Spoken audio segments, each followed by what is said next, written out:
Baik, terima kasih pemirsa. Masih bersama kami dan Saku yang mengangkat tema tentang buruk sangka. Lantas pertanyaannya, bagaimanakah kita bisa mengurangi buruk sangka kita kepada orang lain? Tentunya dibutuhkan kejelasan atau yang disebut dengan tabayun. Bagaimanakah tabayun menurut Islam? Koko Lim akan menjelaskan kepada kita. Silakan. Hayya. Assalamualaikum warahmatullahi wabarakatuh. Alhamdulillahilladzi khalaqal insana fi ahsani taqwim. Asyhadu an la ilaha illallahul malikul haqqul mubin wa asyhadu anna Muhammadan abduhu wa rasuluhu as-sadiqul wa'dul amin. Allahumma shalli wa sallim wa barik ala hadzal nabiyil karim war rasulil azim khatamil anbiya'i wal mursalin sayyidina Muhammadin wa ala alihi wa ashabihi wa man tabi'ahum bi ihsanin illa yaumiddin. Subhanaka la ilma lana illa ma 'allamtana innaka antal alimul hakim.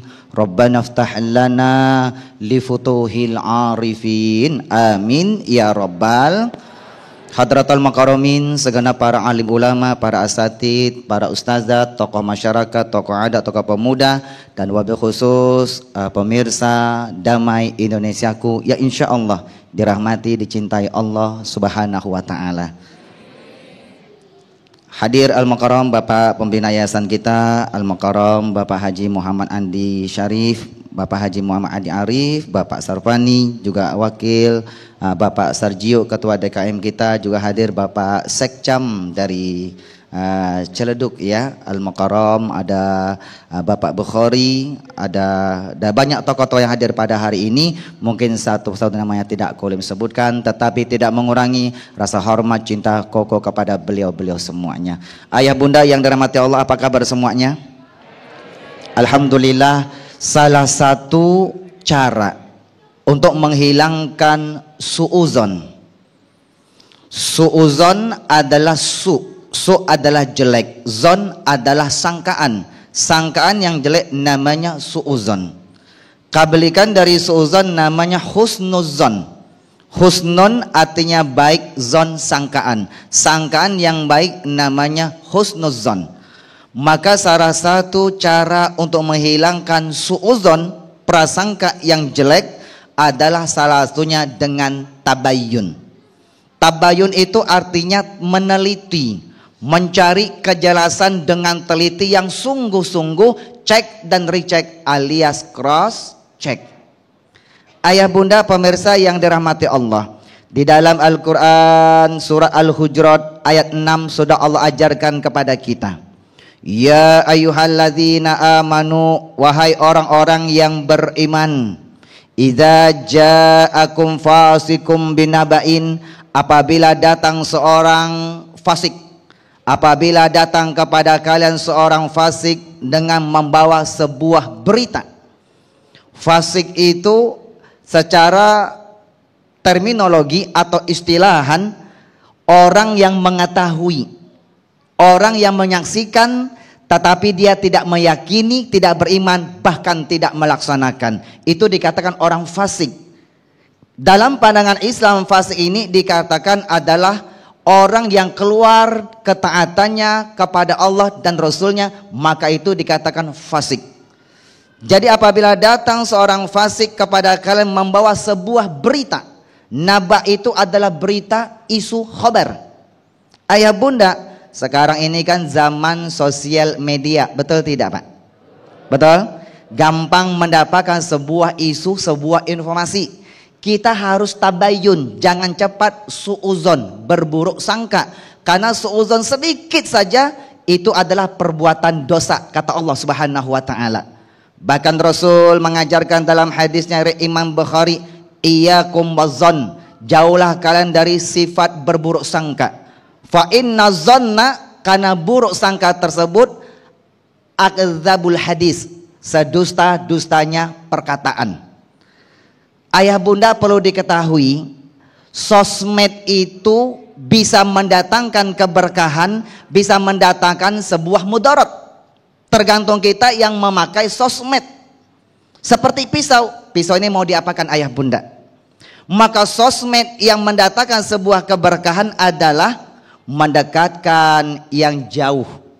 Sosmed yang tak berkah menjauhkan yang dekat. Sosmed yang berkah menjauhkan yang dekat, yang jauh terasa dekat. Kita bisa silaturahim dengan dunia maya. Betul ayah bunda. Tapi sosmed yang tak berkah menjauhkan yang dekat. Lagi dekat, bukannya bercengkerama, tidak bersilaturahim, tidak ngobrol yang baik, tapi sibuk main sosmed. Itu sosmed yang tidak berkah menjauhkan yang dekat. Apabila datang kepada sebuah berita, apalagi datang jadi orang yang fasik, fatabayyanu, maka cek dan recheck, cari penjelasannya dengan teliti, kata Allah. Kenapa demikian? Antusibu qauman bijahalah, supaya kalian tidak menimpa suatu musibah, memutuskan suatu perkara kepada suatu kaum tanpa ilmu pengetahuan alias salah. Fatusbihu ala ma fa'altum nadimin, akhirnya kalian termasuk orang-orang yang menyesal terhadap apa yang kalian lakukan, kata Allah. Jadi ayah bunda pemirsa yang dirahmati Allah, dapat berita kita harus cross check, harus tabayyun. Harus tabayun ayah bunda. Ayah bunda, koko mau tanya, tolong jawab dengan jujur, jangan ada dusta di antara kita. Koko Lim ketika masa kuliah punya seorang sahabat. Dengarkan baik-baik, punya seorang sahabat. Sahabat koko ini ayah bunda, dia ingin pakai jilbab, pakai himar, pakai jilbab. Tiba-tiba dia lapor kepada ayah ibunya tidak setuju. Bahkan mengatakan, kalau kamu pakai jilbab, kamu saya anggap anak yang durhaka, tidak berbakti kepada orang tua.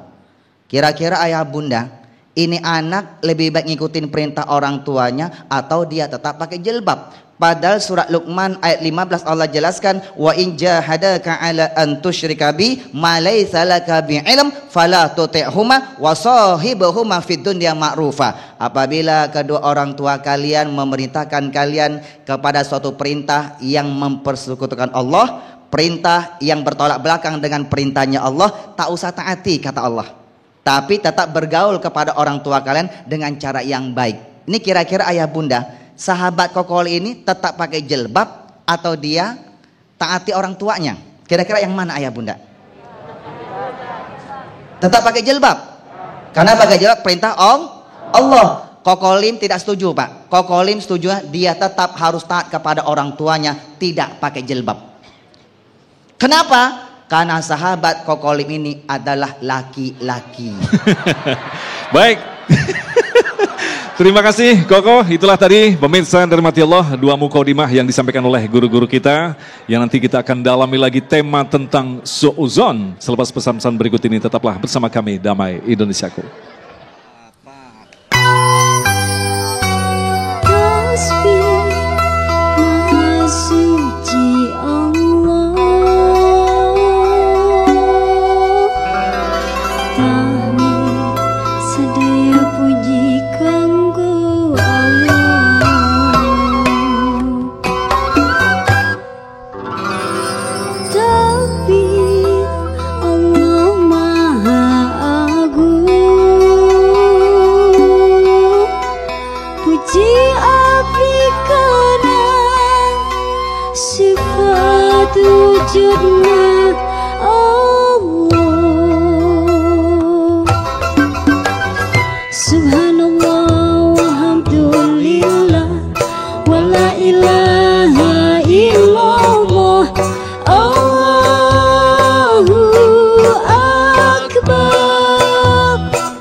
Subhanallah.